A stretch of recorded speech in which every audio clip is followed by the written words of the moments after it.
Hello and welcome back to another episode of Into the 99, where we've got 99 cards, cause Commander's number one.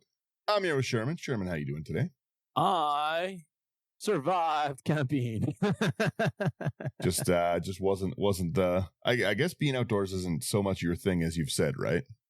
Yeah, it's because I'm a bubble child. Okay, it sounds harsh, but I'm allergic to a lot of things. So that puts a damper on being outside. That is when half the world is trying to murder you just because. I had when I was much younger, I had an ex-girlfriend who was allergic to grass. You know how allergic to everything you are if you're allergic to grass, and yeah, it was the same thing. Yeah, I grew out of that, thank goodness. So like even when I went to get my COVID vaccine the first time, they're like, "What are you allergic to?" I'm like, "It's easier for me to list the things I'm not allergic to," and even then, I still had an allergic reaction to the vaccine. Yeah. You so, every time, you had to go to the hospital for that, right? There's a reason why I don't take it anymore, because like every time I take it, it takes me 6 hours because they have to give it out to me in small doses, right? Yeah, they have to see if you have the reaction. That's one of the problem. Like I said, I think I said it. I don't know if you were here. It was last week. I was like, it's odd that all three of us have like anaphylaxis allergies. Yeah. It is what it is. Yeah, you guys, you know what? You can get rid of our podcast if you just plan a little bit, you know? Yeah, just plan, I brought you all gifts. On the bright, like if anyone has children out there, let them play in dirt, let them eat dirt. Okay, they'll build up their immune system, and then they won't be like us. True enough. But the nice thing about like camping, because like when we go camping, like I tell my wife, like we need to get when she first started me off, where you had a 2-person tent. I'm like, this is too small. I can't stand this. So I'm like, she's like, well, what do you want? I'm like, I want something big. So I got us like a yurt. Nice. Okay. Nice. So like I can stand up in it. It fits like 10 people. I don't care. There's only 2 of us and 2 dogs, and they're both corgis, right? So we take 0 space. Like, and then we have this like small inflatable mattress. Now we got a huge queen size self-inflating mattress. Like, so I'm glamping in a sense, but at the same time, I'm like, the outdoors is not for me. An inflatable mattress changes the game for camping. I remember too many nights of just sleeping on just horrible ground, waking up like, ugh! Yeah. It's I'm too old and too big to be doing that now, so I'm the same. Too old. I'm too old. I'm getting up there in age. I'm gray in the beard. We've got Slothy's off this weekend. We're talking some of the. By the way, I'm good too. I forgot what we were talking about. I'm good. Busy week. I released new music this week. It's really good. Go listen to it. Other than that, I've been good. I've been good building decks. Too many decks and having a lot of fun. I've been streaming video games too, because I never have time to play any games. And that's been actually really fun too. I just love to play. Like, it's not even just League of Legends, although it is a lot of League of Legends. I've been playing. Have you seen Last Epoch? No, I've been busy playing Crimson Desert still. That's fair. Last Epoch, for anyone who likes like Diablo style games, is like one of the best Diablo 2, Diablo 4, any of those kind of games I've ever seen. And I've been having so much fun. I played that game till 4 a.m. today. Like I said, I finally have a break so I can do stuff, but it's got like the most fun summoner build I've ever played on it.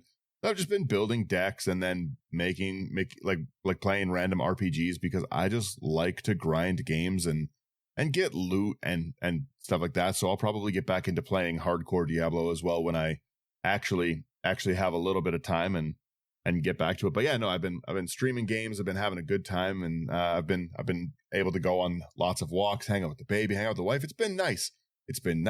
Record lots of music, do lots of stuff. It's nice to not work 90 hours a week. Interesting. You should try it, Sherman. What? My boss gives me my paycheck. He's like, I had to use some of your vacation. It's like, well, why did you do that? He's like, because you went on vacation. Oh yeah. I don't know. I should have gone on leave earlier. It's been nice. I've been having a very good time. And with this good time, I built this new deck, and I cannot wait to get my hands on this card, because I saw it. And again, like just like with last week, I said the exact same thing. And that's that the non-legendary rule is my favorite thing. So before I jump into any of this, if you guys want any of the cards we talk about, go to houseofcards.ca, promo code IT99, get yourself a discount. They've got wonderful, like it supports us, it supports a great business, and they've got great stock. Hobbit stuff's coming out, and I know there's stuff you want. So go over to houseofcards.ca again. Promo code IT99 is going to get you a discount on all that stuff. If you like what we're doing, like, share, subscribe, it really does help. Come build decks with us over on Patreon. It's the best way to directly support us, play spell table games with us, and just interact with us in general. And thank you to everyone who already does support us on Patreon. It really, really does mean a lot and matter. And then last but not least, go to nerdgear.ca if you want sleeves to put these decks in, if you want cool play mats, if you want places to put your play mats, like the playmat sanctuaries, you want places to put your commander, like the Commander Essential Kits. Go over to that. This deck, you need to draw a lot of tokens in this deck. There's just for the commander alone. But yeah, go over to Nerd Gear. It's going to get you all your dry erase tokens, nerdgear.ca, promo code IT99. And with that, let's jump into one of my favorite decks I've built recently, because I like the no legendary rule. I like to do this. So this is a little more of a expensive one that I have been building.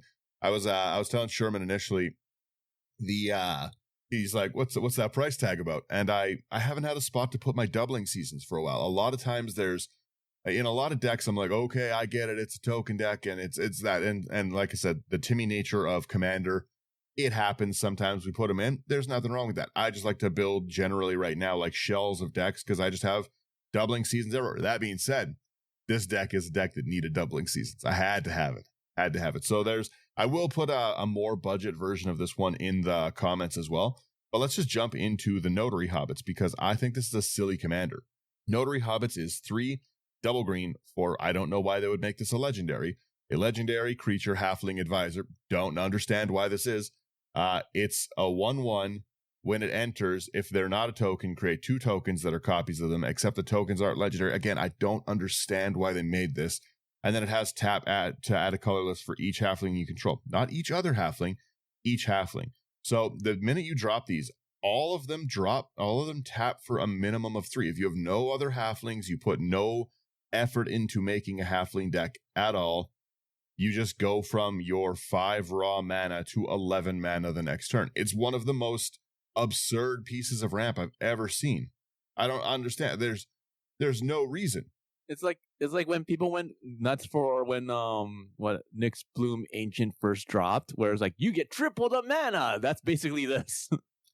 I just, for the life of me, cannot understand the design that went into this card, because it already makes like an extra 2 bodies, and then those 2 bodies also tap for 3 mana. I'm hard pressed to think of anything outside of like a obvious like Gaia's Cradle or anything like that is just like so out of the gates mana efficient. There's no like, if you could play a creature that was like, here is a 5 mana creature, a 5 mana 3/3 that tapped for 9 mana, you'd be like, okay, I'll put that in decks, I guess. So, but like at the same time, it's effectively, unless you have haste or like Lightning Greaves or something like to move it around, like, and give them haste, like it's technically like a turn 6 kind of commander where you can actually start using it on turn 6. Well, it's right. It's like, green. Well, you're in green, so you're ramping at the same time. So it's more like a turn 4, turn 5 kind of commander. It can come out pretty quick, but like one of the big problems with it is that generally a commander that's going to give me so much oomph. The key to doing that is you're just going to get rid of it. You're going to blow it up. You're going to pongify it or whatever. But I still have 2 other ones. And if you hit my actual commander, I'll cast it again with the extra 6 mana I have. Yeah. You know, like so it's the only thing you're worried about is like board wipes and stuff like that. Yeah. It's I said, it's a pretty silly commander. There's I haven't fully done the land section because I wanted to jump into it, but one of the cards that's great is any of the things that sacrifice, because you can pay the commander tax so easy with the Notary Hobbits. So you just keep sacrificing it and paying it. It really, really goes off. Like I said, I've played a test version of this game, sans Notary Hobbits, and it slaps. It's pretty sick. It's pretty annoying, but it's apparently a bracket 2. Wink. You get a lot of mana. So let's jump into like our normal. We'll do ramp first. I'll start us off. We got an Arcane Signet. Just 2 colors. I just want a 2-drop. It's going to tap for green. That's it. All right. After that, we got your traditional Cultivate for 2 in a green. It's a sorcery. Search your library for up to 2 basic lands. Reveal those cards. Put one on the battlefield. Tap the other one in your hand and shuffle. Now, you might think with the next one, okay, he is going halflings. Delighted halfling. I'm not. This is not a halfling deck. This is not a halfling deck. I will be making halflings, but this is not a deck full of halflings. Keep that in mind. There's a few, but there's not enough to actually like make this like a good halfling deck. So, but we have Delighted Halfling. It's just a green. It's again another silly rock. It's a 1/2. It taps. It's a halfling citizen. Taps for colorless. Or tap, add 1 mana of any color, spend it only to cast a legendary spell, and that spell can't be countered. So annoying. It is annoying. Yeah. After that, it's going to be an Elvish Mystic for a single green. It's an Elf Druid that's 1/1 and tap for a green. Then the same with Finned Horn. The exact same, yep. And then after that, we have the Growing Rites of Iflimok. If you don't know this one, this is a fun one. That's 2 in a green. It's legendary enchantment. When the Growing Rites enters the battlefield, look at the top 4 cards of your library. You may reveal a creature card from among them and put that in your hand. Put the rest on the bottom of your library in any order. At the beginning of your end step, if you control 4 or more creatures, transform it to a Gaia's Cradle, basically. Do you know how silly? How silly it is? Taps for a green, even if you have 0 creatures, though. But you know how silly it is that you can just normally that's like a hurdle to get, but your commander's just 3 of the 4 creatures. Normally it's a hurdle. Yeah, your commander already. Yeah, your commander's already 3 creatures. It's 3 halflings in a trench coat, and they make 9 mana out of the gate. It's pretty stupid. I've read this and I was like, I must be seeing a translation wrong. No, they're punching out the power. Like, we always talk about power creep. We definitely see it. So yeah, it's like the question is, when will the power creep get so bad that people are going to quit? That's the real question now. There is a lot of push stuff. There's did you see the mono blue one? Whenever an artifact enters, draw a card. It's like it's like an enchantment. There's a lot of pushed cards in the Hobbit set. I understand why people will be buying it. There's some stuff I want from it. Like I said, I don't really buy sealed too much anymore. I buy a lot of singles, and this one's right up there. Number 1, single numero uno. Oh, even the new bard. Sorry? Even that new bard. The blue-white one. Yeah, if you draw, you draw 2. Yeah, your Alhamerit's Archive on a creature. Yeah, that's so stupid. It's pretty rough. Next here we have our Leyline of Abundance because we got commanders that tap for mana. It's 2 double green. If it's in your opening hand, you can begin it with it out. Whenever you tap a creature for mana, you get an additional green. You obviously need that additional green. And then it just has a nice spot 2 mana sink stuff. It's 6 double green. Put a 1/1 counter on each creature you control. I like this card just because it's a fun utility that no one really wants to waste removal on. Yeah. When it gets removed in a board wipe, that's it. The thing, too, is you're able to kind of politic because normally if you're just in an elf deck, yeah, it's got to go. But I'm like, my commander already taps for 3. What's 4? What's the difference between 3 and 4 mana? You're not doing much. No. All right. After that, we have your traditional Llanowar Elves for single green, tap for green, blah, blah, blah, blah. Yeah, you get it. We have another version of our commander in the ramp section, which is Marvin Murderous Mimic.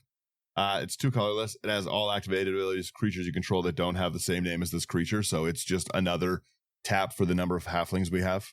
For 2 mana, he's so strong for no real reason. I bought a stack of them as soon because I play Selvala, right? I play Selvala so much, like the Selesnya one. Yeah, you do. And this is just like, to me, it's just like second Selvala. I've got to put it in every Selvala deck I can.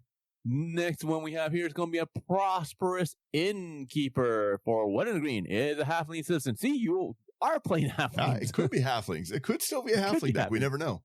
It's a 1/1. When it enters the battlefield, you can create a treasure token. And whenever another creature enters the battlefield under your control, you gain a life. Yeah, it's good life gain. Yeah. Play our commander, gain 3, tap for 9. Silly. We have Rites of Flourishing because I'm a simple man, and a simple man does the same things over and over. 2 and a green.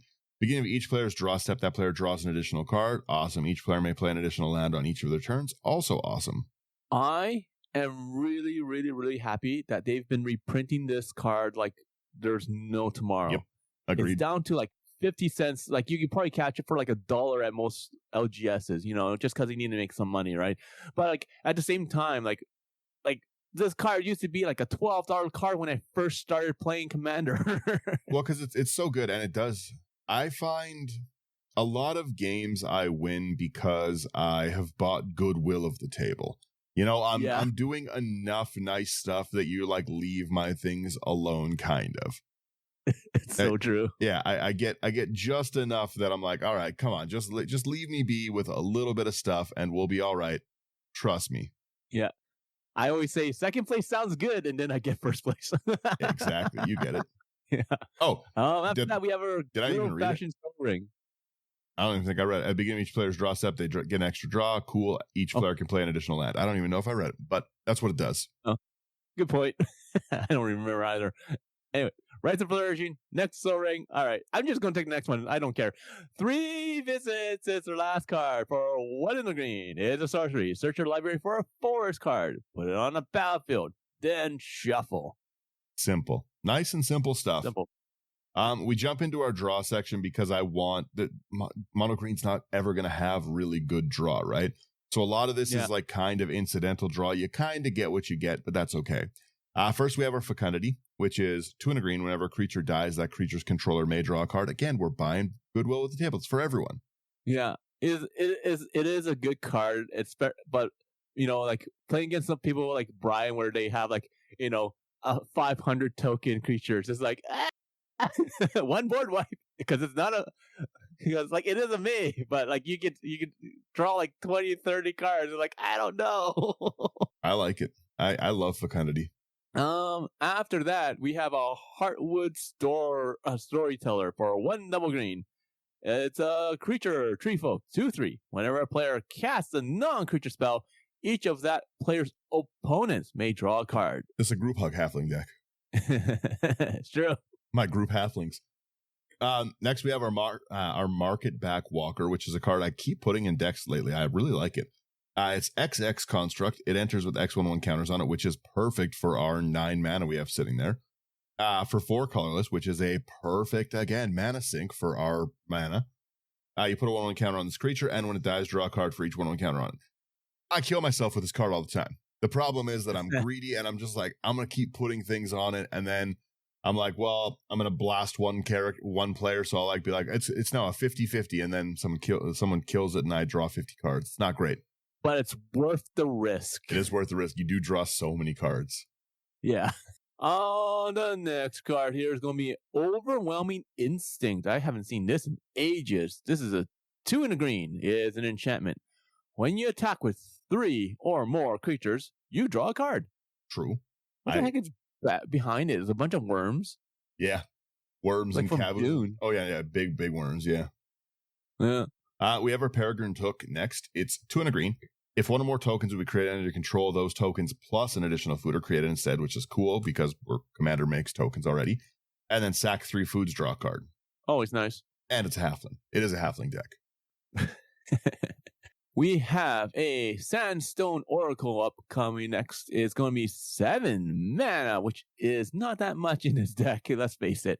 It's an artifact creature, Sphinx. It's a 4/4. It has flying. When it enters the battlefield, choose an opponent. If that player has more cards in hand than you, draw cards equal to the difference. Ooh, that's nice. Yeah. We have our Shaper Sanctuary next. Whenever a creature you control becomes the target of a spell or ability an opponent controls, you may draw a card. People are going to try to kill your commander. It's going to happen. Not everyone's like Sherman and Pax board wipes. A lot of Magic right now is single target removal, and this is nice extra draw. Board wipes, baby. Board wipes. Have at least 5 in your decks. Just piss off everyone every single game. True. Let's not do that. Only I do that. I know. After that, we have a Symbiotic Deployment for 2 in a green. It's an enchantment. You skip your draw step. Huh, interesting. For 1 mana, tap 2 untapped creatures you control, draw a card. Ooh, I kind of like that. It's kind of nice. And normally there's a big risk of it because if you get board wiped and you don't have any creatures and you can't draw, then you're there. But your commander's always going to make 3 creatures on the enter, so you're at least fine to get your draw back up and running with these commanders. And you can do it with the you can do it while they have the summoning sickness, which is nice. Oh yeah, that's nice too. Yeah. So we don't quite need to have them there. It's nice. Next we have our mana rig, which is 3 colorless. Whenever you cast a multicolored spell, create a tap Power Stone token. No one cares. We're not doing that. For triple X, which is basically our halflings, look at the top X cards of your library. Put 2 of them into your hand and the rest in the bottom in a random order, which is great. Ooh. This is a crazy fun card. It is awesome. It is the 10 Rings. It's for 8 mana. Legendary artifact. Your max hand size is 10. At the beginning of your end step, if you have fewer than 10 cards in hand, draw cards equal to the difference. Yeah, you can get a lot with it. Yeah. It's again, the fact that once our commander hits the board, we have 9 available mana really does change how we can like curve out a deck, because this is an expensive card if you're trying to just like on curve get to it. But even if we're just on curve get to 5 mana, there's like a turn 6 drop, which would be slow in this deck, right? Yeah, it would be. I can see that being the case. So, but again, a turn 6 where I refill my hand fully and then I've got like 15, 16 mana. Yeah. Pretty good. Next we have our tower. Pretty good. Yeah, next we have our Tower of Fortunes. Again, I don't even understand really quickly. Go back up to this commander. Had they stapled, if you don't control 2 other non-legendary hobbits, you can have them.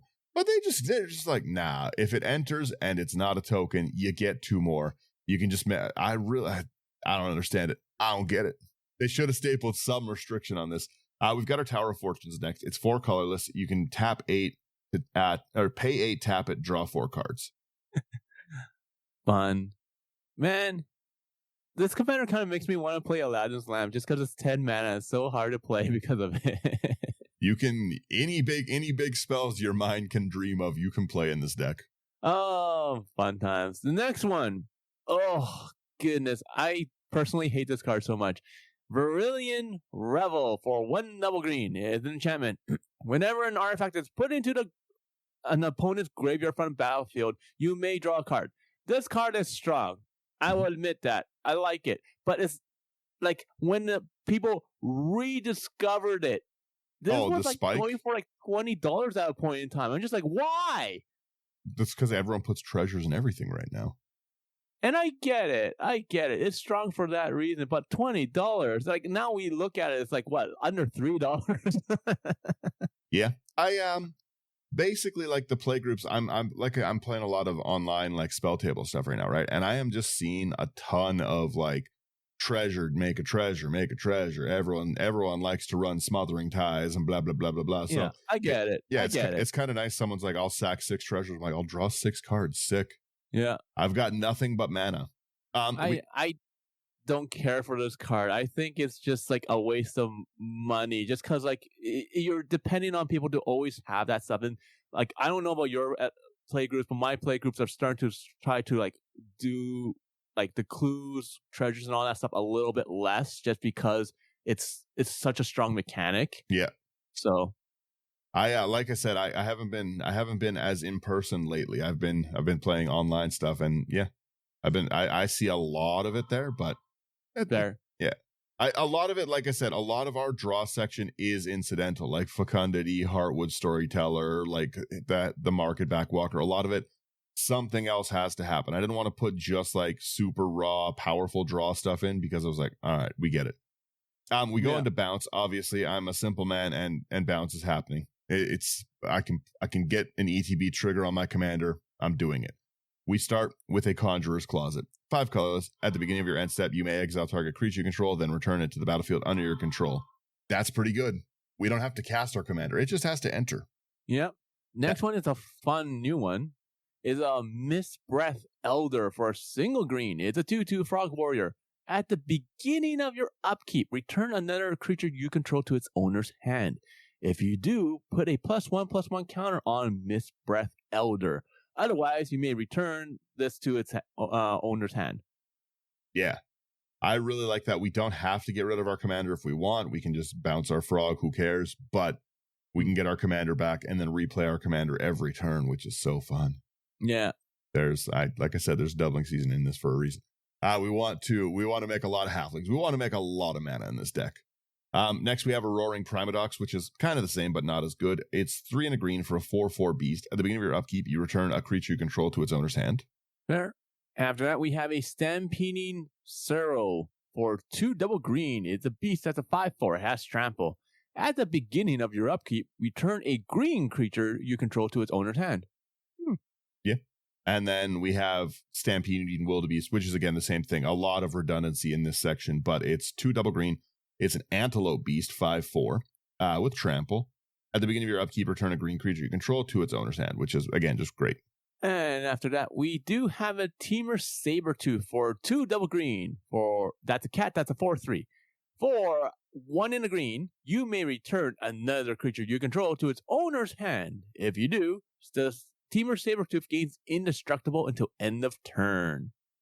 I will say you can kind of pseudo go infinite with that, because if you think of how much mana you guys if you think how much mana you make with your commanders, like making 3 more of them and then paying 2 of that mana and making 3 more, you still have 7 floating from the initial ones.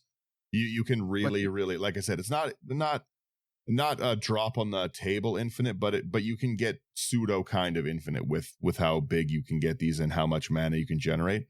That's I took out 1,000-Year Elixir of the first version I ran of this was for that, and it was just because there was too much stuff where I'm like, okay, well now I just have like infinite mana, and I had obviously I had to put a Staff of Domination in version 1. That's not made the cut because that the Umbral Mantle, all these things, we had to cut them. They're great if you want a combo piece. They're cool. Maybe I'll put them in a maybe board or something. But yeah, just be reasonable with your turn length when you're Teamer Sabertoothing, because no one likes to see you cast your commander 19 times and be like, okay, then it enters and I resolve with my 18 floating mana. I will use 2. Be reasonable. Be chill. Yeah. Be chill. Be cool. Be cool.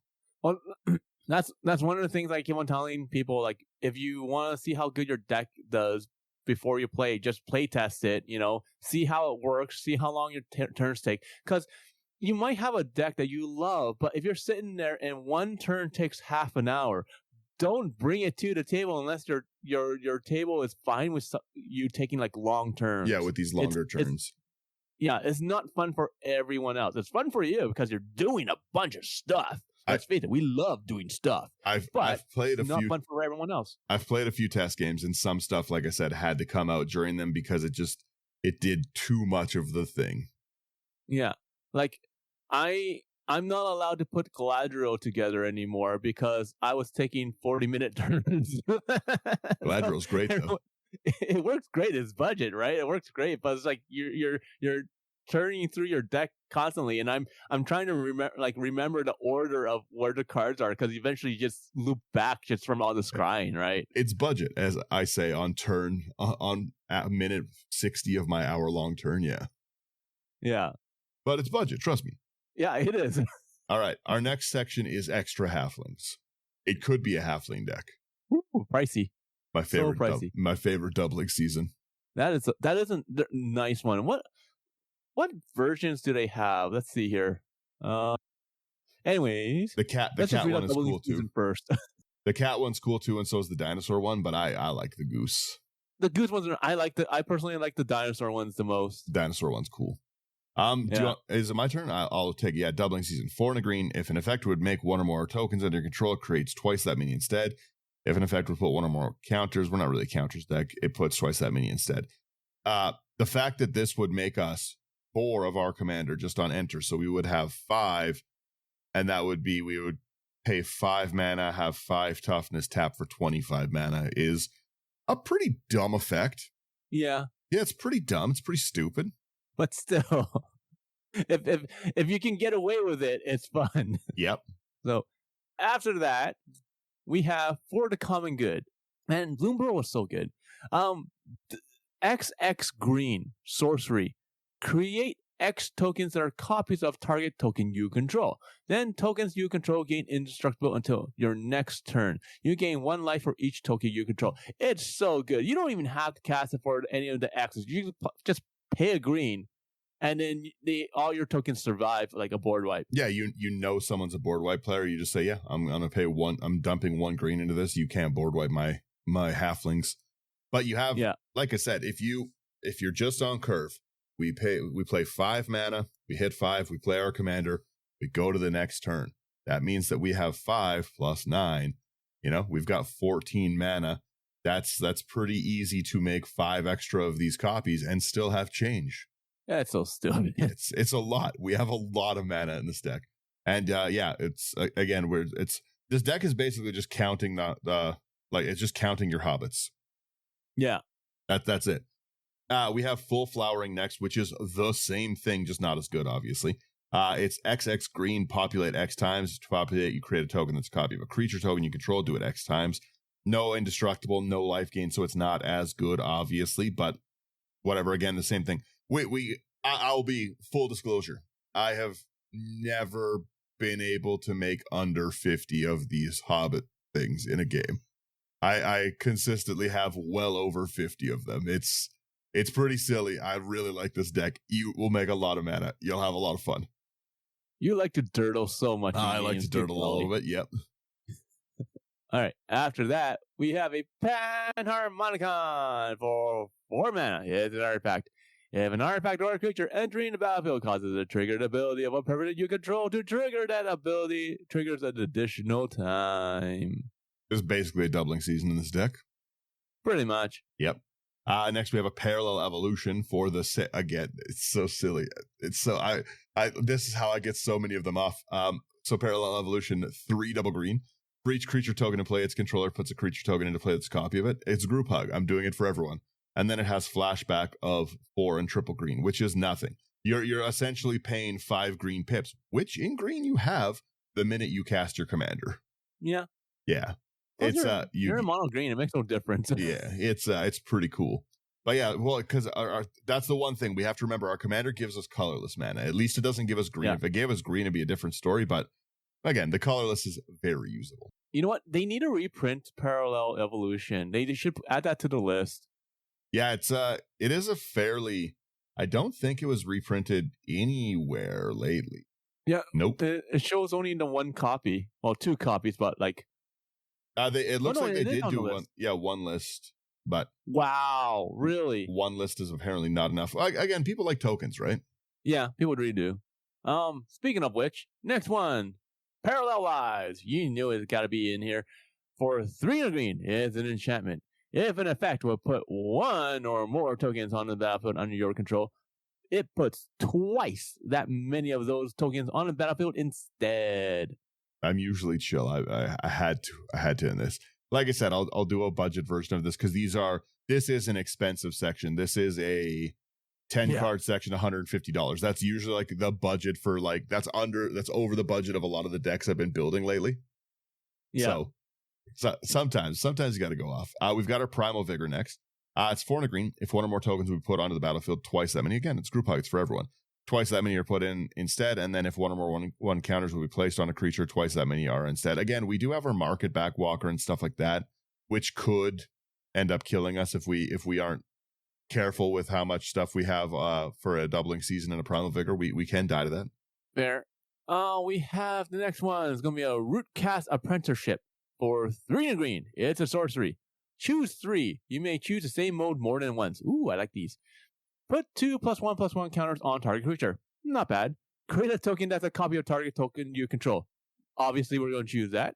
Target player creates a 1/1 green squirrel creature token. Or target opponent sacrifices a non-token artifact. That's not so bad. That's also not so bad. It's a good early one if things are really annoying and problematic. But yeah, again, that's such a... Normally, these cards they're lackluster, right? There's a reason it's a $1 card because they're... it's sorcery, it's that, but generally speaking, you can't make a copy of even just a creature you control. You're stuck with that copy of a token. Populate is copy of a token, right? Yeah. But our commander making that token is such a It's such a fun place to put these just like little passive meh cards that don't really have a home in other decks. Like this again, it's a cool card, but it just doesn't really see a lot of play. But in this is an MVP card, because once we have our commander out, if we just play this, we haven't tapped any of our commanders yet. We're going to make 3 more of them. So now we have 6, and all of them tap for 6 mana each. That's stupid. That's really, really dumb. It is dumb. Yeah. All of them tap for 6. We've got 36 mana of our of commander mana available, and that, you know, that's silly. That's end game stuff. That's big boy magic. Please, Sherman, the next one. Oh, do I got the next one? I think so. Oh, maybe it's me. No, you're right. It's me. Second Harvest, 2 double green instant for each token you control. Create a token that's a copy of that permanent. Again, we're just making more. Yeah, we're just making a lot more. I love second Harvest. Second Harvest is a fun card. And then the last one in this section, I have not seen this in a long time. I totally forgot about this card. Selesnya Eulogist for 2 and a green is a creature that's a centaur, that's a druid, that's a 3/3. For 2 and a green, exile target creature card from a graveyard. Any graveyard, not just yours. It can be anyone's. Then populate. I love that. That is great. That's again 3 mana to make copies of our commander is just a phenomenal thing, and it is like a nice little piece of interaction for people who are looping things and bringing them back. I should start putting this card in every single Selesnya deck just because it's a eulogist. It's like, hey everyone, come join the Selesnya. We are the best. We are so great. True. We have a token section here. It's nice and cheap. It's 4 cards big. That's it. It's Meriadoc Brandybuck is our first one. It's 1 in the green. It's a legendary halfling citizen. It is a halfling deck. 2/2. Whenever one or more halflings you control attack a player, create a food token. Nice. After that, we have a Mirror Matrix for 5 mana artifact. Mirror Matrix is indestructible. All mirrors get +1/+1. And for 5 mana, put a put a 1/1 mirror artifact creature token in play. What the heck? Why is this $11?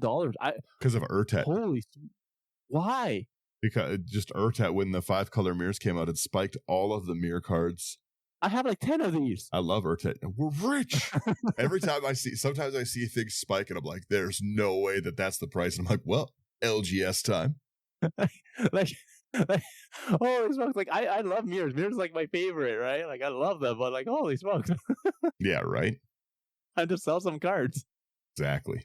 Next, we have our Orochi Hatchery. It's XX, which, again, we can pay XX. It enters the battlefield with X charge counters on it. This will doubling season, by the way. You can doubling seasons, but 5 and a tap, put a 1/1 green snake creature token for each charge counter on Orochi Hatchery, which is just a great way to flood the board with tokens later on if we're not doing that with our commander enough. Yeah. After that, what is this? Spring Leaf Parade for X double green is an enchantment. When this enchantment enters, create X 1/1 colorless shapeshifter creature tokens with Changeling. Ooh. Creature tokens you control have tapped to add 1 mana of any color. Ooh. This was in a commander set? Or for Lorwyn? Yeah. It's one of my favorite cards in Lorwyn. It's such a cool card. Oh, it's probably in the Ashling one, isn't it? Because that one does all the evoke ones and whatnot. Oh, that is such a cool card. Yeah, it wasn't main set, right? Yeah, or Lorwyn Eclipse. Yeah, so it must be the elemental Ashling one. But yeah, like I said, it is phenomenal. And again, it just turning all of our tokens passively into into mana, which is great. I like it. That is good. That is fun. That is nice. What the heck, Daniel? There's a few. I needed a few in this part. A few? I'm making halflings and enemies. I needed a few pieces. Turn it off then. We've got a Beast Within, 2 and a green. You destroy target permanent. Its controller gets a 3/3 green beast. And that's all the removal he has. All right, let's move on. That's it. It's all you need. The next card here we have is Benefactor's Drought. Or Draught, sorry. Not Drought, Draught. For 1 in the green is an instant. Untap all creatures until end of turn. Whenever a creature an opponent controls blocks, draw a card. You also get to draw a card. This is one expensive, hard to find card. I will say that much. It is a silly card to find, and I had to. I was making a Helga deck, and I had extra ones, and this just is better in this deck than it is in Helga. So I could see that being the case. Right? We have a Collective Resistance next. 1 and a green. It has Escalate. For a green, you pay 1 extra green for each model chosen beyond the first. You choose one or more, destroy target artifact, enchantment, or target creature gets hexproof and indestructible till end of turn.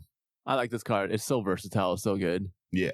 After that, we have Druid's Deliverance. For 1 and green, it's an instant. Prevent all combat damage that would be dealt to you this turn. Populate.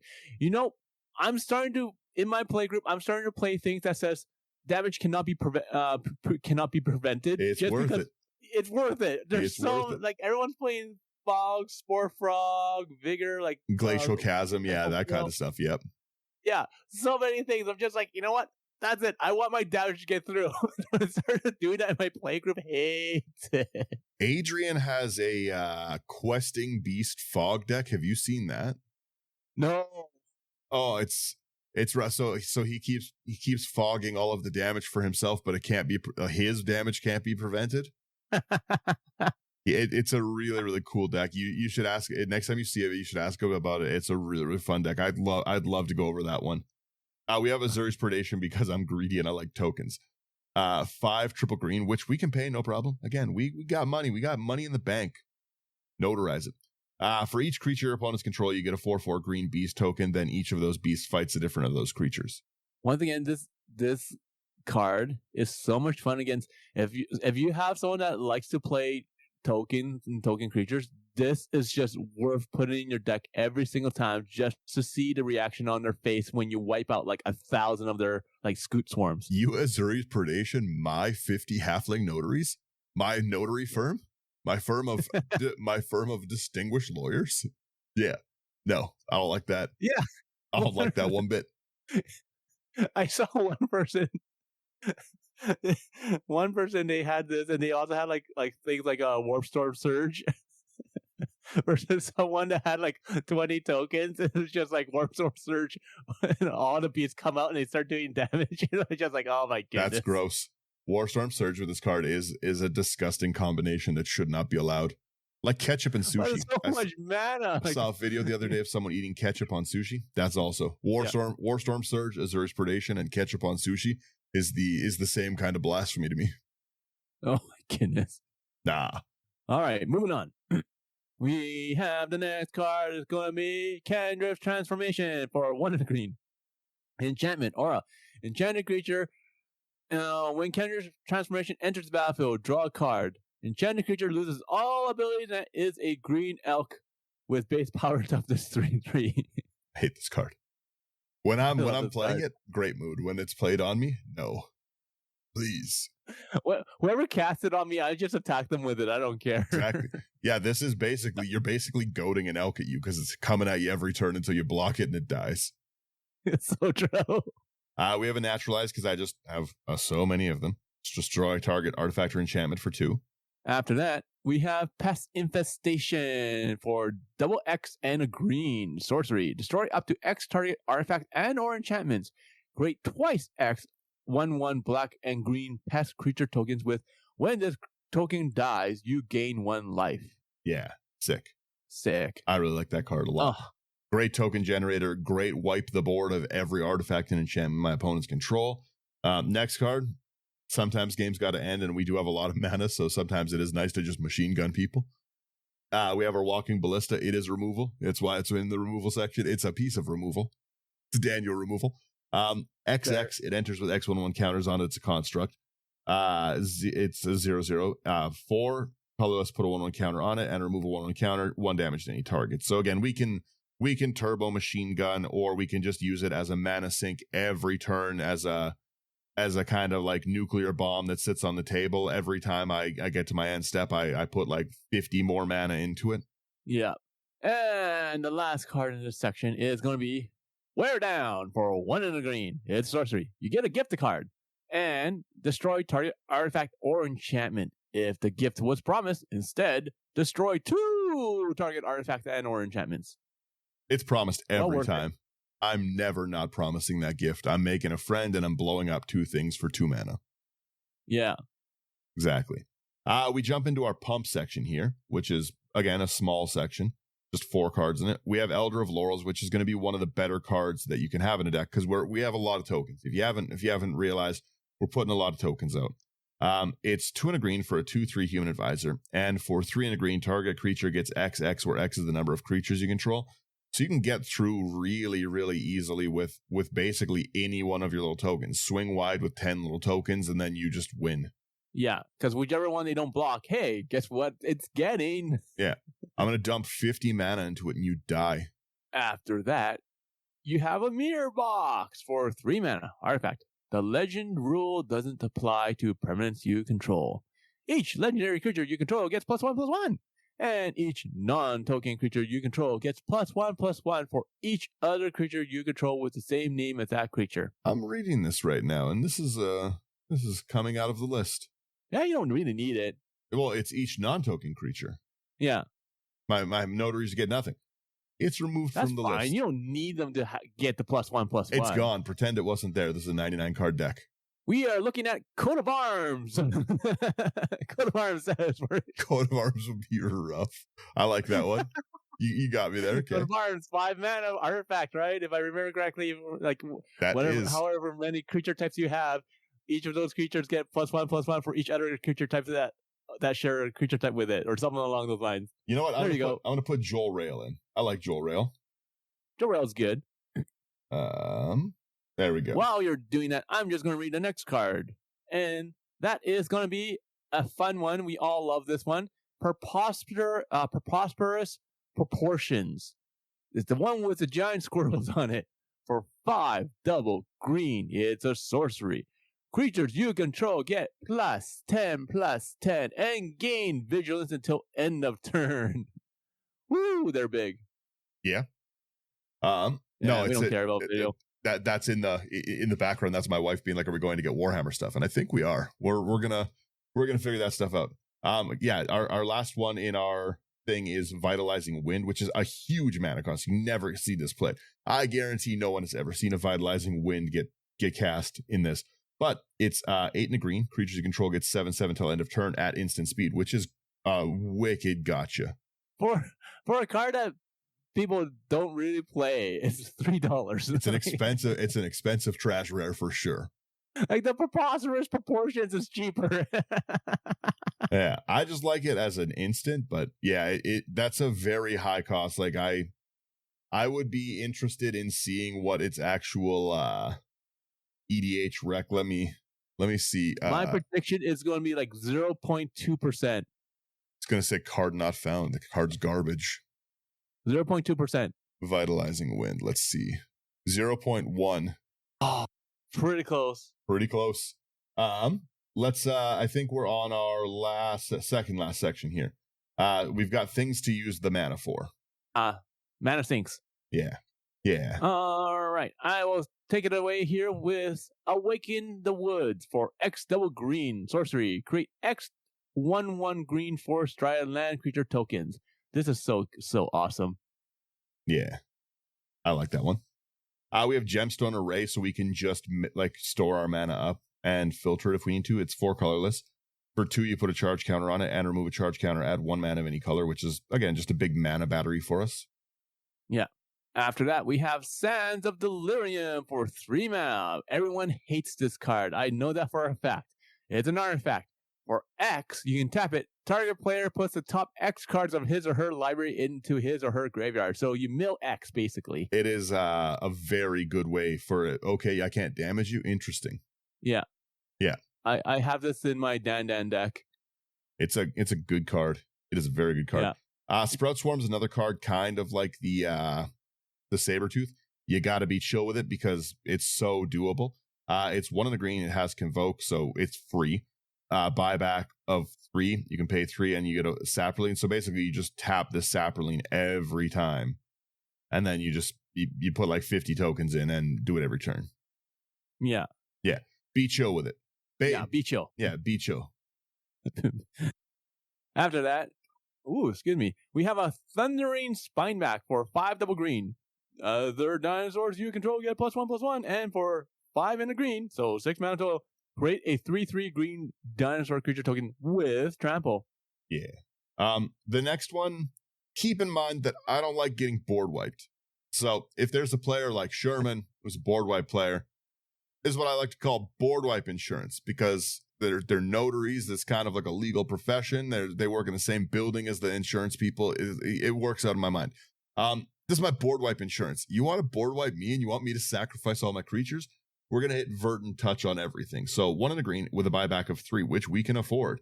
Target land becomes a 2/2 creature that's still a land. Oh, you got a board wipe player in your group?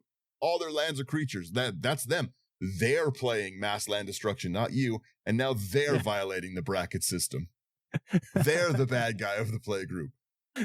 This is a scary card at times, and like it is nice because like it's good removal for that, because like if someone has like a Maze of Ith or like their blue mana, whatever, their only blue source kind of deal.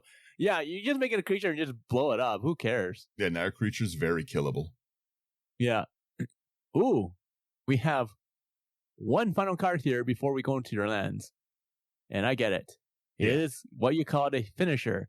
It is Helix Pinnacle for a single green. It is an enchantment. It has Shroud, which is annoying. For X, put X tower counters on Helix Pinnacle. At the beginning of your upkeep, if there are 100 or more tower counters on Helix Pinnacle, you win the game. So you can win on the spot pretty much on the instant. Again, like I said, when you have like 50 halflings and they all tap for 50, the deck kind of gets a little silly. Yeah. It is. That's fair. It is really funny to Sands of Time. I'm going to Sands of Time you for 1,800. Ugh. No thanks. This deck has 100 cards in it. I said what I said.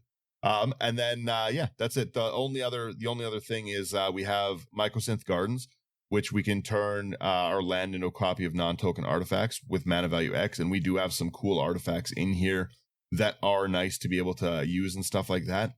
Like again, like things like our Mirror Matrix our Panharmonicon is basically what it's always going to be. It's always going to be Panharmonicon. But again, the same thing if we have our Tower of Fortunes out when we want more draw, blah, blah, blah. And then the Space Station land, which is, I really like this card. I keep putting it in decks right now. It's a land, it enters tapped, it taps for green. It's Avendo Waking Haven. It taps for green, it's got station. If it's got 12 or more, it taps for a green for each creature you control. So it's just like another Guy's Cradle land. It's really cool. Yeah. Yeah, that's it. Oh my goodness. This is so expensive, but yeah. Yeah, that's basic. That's the basics of this deck. I really like it. It makes an insane amount of hobbits. It's pretty fun. Like I said, I'll work up a workable budget version as well for if people want to do something like that. Because again, you don't need to have the parallel lives, the doubling seasons and stuff. It just helps out. Regardless, if you take those big bangers out, you're still going to end up with a ton of halflings in this deck. It's still going to be really, really annoying. And Verdant Touch still costs nothing. So you're still going to be able to do silly things. Yeah. No, you can definitely do a lot. Like it's the fun thing about decks like this is that you get it feels like you have infinite mana to use. Yeah, you do have pseudo infinite mana. Yeah. So because of that, you're willy-nilly, you can just, throwing out cash in a sense, Mm-hmm. You just make it rain mana, and you can catch whatever you want, and you're perfectly content. So, and that's the fun about things like this. It's just like you have so much money, just spend it however much you want, and you just do not care, and everyone gets jealous, and then that's why they attack you. I might make another version again. Like I said, I just have like a little printout of this card when I was testing it because I don't have the card yet, sadly. Yeah, for obvious reasons. Wizards, give me it. But I might test another version out that is just like Hydras. But every time I play like a Hydra deck like this, I tend to take it apart because they kind of just go off, right? Like, you know what I mean? The fact that as soon as I hit my turn 5, I can start dropping like 8/8 Hydras if I'm not doing anything else is kind of silly. Yeah, it is. But yeah, that's my deck. Any closing thoughts on this one before I wrap her there? Tokens, baby. It's all about tokens. It's so hard to put together decks like this now, just because you have so many options. Because the moment you have this stuff out, like what was it, like 3-4 years ago, even when you have like a token deck, people be like, oh, that's cool, like maybe you can do this, maybe you can do that. But now, like when you have a token deck, everyone's like, oh, and they list off like 50 cards that you could throw in. It's like, okay, guys, I get it. Everyone wants to synergies, everyone wants to min max, and there's a lot of people that all the time are just like, oh, well, like that card's like not really as efficient in the deck and stuff. Like you could put this in. And again, like I said, I have doubling seasons and parallel lives. This is just a nice spot for it. I don't put it in every one of them, but that's basically every time I make a token deck, everyone's like, well, you should be running that and stuff. I'm like, I get it. I understand that playing tokens, twice as many tokens, that's a good mechanic. That's deck building 101, baby. I got it. I understand. Yeah. I've been there. We get it. But we're not about our channel is not about min-maxing. Our channel is about screwing around and having fun. No, it's about Verdant touching your friends inappropriately. Oh, wow. We're going there, aren't we? Wow. Verdant Touch is, like I said, it's my favorite board wipe insurance. And if you have the mana for it, it's really cool. It's really fun. Like I said, I'll make a cheap version of this deck for everyone if you guys want to try it out. But it is an absolute blast. And that's what I was going to say, is that depending on the price of the commander, because this is, in my opinion, a pushed card, and I have no concept of where the price on it's going to be. This might be like $1 garbage card no one likes except me, or it might be like a $20 card because it's so aggressive ramp. That's true. It's true. Yeah, but we'll see. Like that's the fun about like making these decks ahead of before like the set's released. Like all these spoilers, like, oh, like we call dibs on this, building this one or this one or this one, you know, like I have a couple going on, Slothy has a couple going, you know, Daniel has at least 20 going right now. So decks? Oh, brother, you can't for the Hobbits when the new set drops. Oh, I do have a few. I think I've got like 7 Hobbit decks I'm making right now. But yeah, but you go. Can't even conceptualize of the number of decks I'm brewing right now. It's irresponsible. I'm trying to brew 2 right now. So, but yeah, like it's fun, like being able to spend mana, like there's, you know, like you have no limit. It's really, really, really fun. And yeah, like give it a shot. Like I always tell people, like try it out, you know, even if you try it for like and play like, you know, a dozen games on it, and then you retire it or you take it apart. That's fine. Just experience it and just see what it's like. But yeah, that's all I have for this. It seems like a really, really interesting, stupid deck, though. True. It's very fun. It's not a halfling deck. It's half a halfling deck. Yeah. All right. Let me hit our music here. If you guys like what we're doing, like, share, subscribe. It really does help us out. Come over to Patreon to directly support us, build decks with us. Give me deck building advice, like put more lands in. Cowards. Yeah, like I said, Patreon is the easiest way to directly support us. If you want any of these cards, especially the more expensive ones, you're going to go over to housecards.ca, promo code IT99. It's going to get you a discount at checkout to kind of make that cost a little bit less. It's going to support a good business, going to support us, it's going to get you cheap cards. Who doesn't like it? And obviously, if you need a nice place to put the Notary Hobbits or any other commanders doing, go to nerdgear.ca. They have got playmats. They've got your playmat sanctuaries for all your playmats, commander essential kits with the commander play trays. They've got all of the dry erase tokens, and they have some of the best sleeves that are used. So again, nerdgear.ca, promo code IT99. Thank you guys for listening, and everyone have a good rest of your week.